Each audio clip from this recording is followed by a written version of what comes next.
I got called on to solve a problem on the board when my teacher asked, "Have you been drinking?" "Excuse me," I said, gripping the podium to steady myself. Mrs. Reynolds stared at me. "You literally bumped into 5 desks walking up here, Maya." I giggled and tried to wave her off, but everything tilted and suddenly Mrs. Reynolds was there catching me. She held me up and our faces were inches apart. I smiled. "Thanks for saving my life." Her nose wrinkled. "You smell like alcohol. Strong." The entire class went silent. My best friend Jenna had her hand over her mouth. "I swear I'm not," I said, but my words came out slurred. "When did that happen?" "Then explain the smell." She walked closer. "That's definitely alcohol." My stomach lurched and I stumbled again, knocking over someone's water bottle. It clattered to the floor and everyone jumped. Half the class was whispering and the other half looked shocked. I didn't drink anything. I tried to explain, but my tongue felt thick. "I just ate lunch." "Save it for the principal." Mrs. Reynolds called security on her classroom phone. I tried walking back, but bumped into 3 more desks before making it to my chair. Someone laughed. Something was wrong. I had straight A's. I was on the honor roll. This wasn't me. Security Officer Davis showed up with Principal Martinez. They both did the sniff test, and their faces said everything. Word was already spreading because people kept looking at their phones, then looking at me. "We need to do a breathalyzer," Principal Martinez said quietly. The walk to the office felt like forever. In the principal's office, Officer Davis sat across from me, his expression serious. "Maya, did your parents give you anything to drink this morning?" "What? No," I said too loud. He leaned forward. "Has anyone given you alcohol? A friend? An older sibling?" No.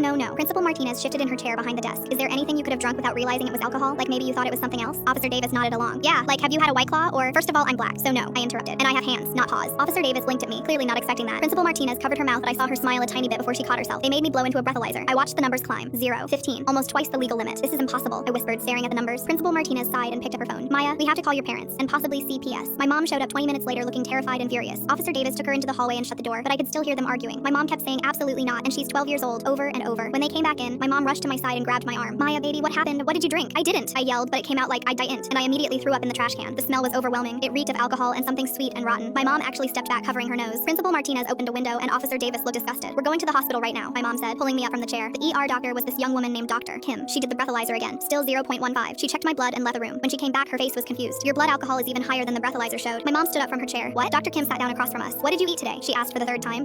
Pasta last night, cereal for breakfast, goldfish crackers during 2nd period, turkey sandwich and pretzels at lunch." Dr. Kim's eyes narrowed as she wrote something down. "All carbohydrates. Okay, we're going to do a glucose challenge test." They gave me this super sweet drink that tasted like flat orange soda. Then they took my blood every 30 minutes. After an hour, Dr. Kim came back with 2 other doctors trailing behind her, all looking amazed. "Your blood alcohol is going up," she said, holding up my chart. I grabbed my mom's hand. "Oh my god, am I dying?" "No, but you just drank pure sugar and your body converted it to alcohol. We've been watching it happen in real time." My mom grabbed the edge of the exam table. "What?" Dr. Kim pulled up a stool. "We believe you have ABS, autobrewery syndrome. Your gut is fermenting carbohydrates into ethanol. Every time you eat bread, crackers, pasta, anything with carbs, your intestines literally brew alcohol. You're getting drunk off your own digestive system." My mom's jaw dropped. "That's a real thing?" "It's rare, but yes. The yeast in your gut is completely out of control." Dr. Kim looked at me. "You've probably been feeling off for weeks." I thought about it. The random dizzy spells, the weird hangovers when I hadn't done anything, feeling super sick after Mia's birthday party when I'd only had breadsticks and cake. "So I'm not drunk. I'm just brewing beer in my stomach?" "Essentially, yes." Dr. Kim started writing on her prescription pad. "We need to put you on antifungal medication immediately and a strict low-carb diet. No bread, pasta, crackers, rice, potatoes for at least a month." Now I wished I was dying. That's literally what not eating pasta feels like. When we got home, my mom immediately got on the phone with Principal Martinez. I didn't want to hear the whole thing again, so I went straight to my room and threw out all my White Claw cans under the bed. Just kidding.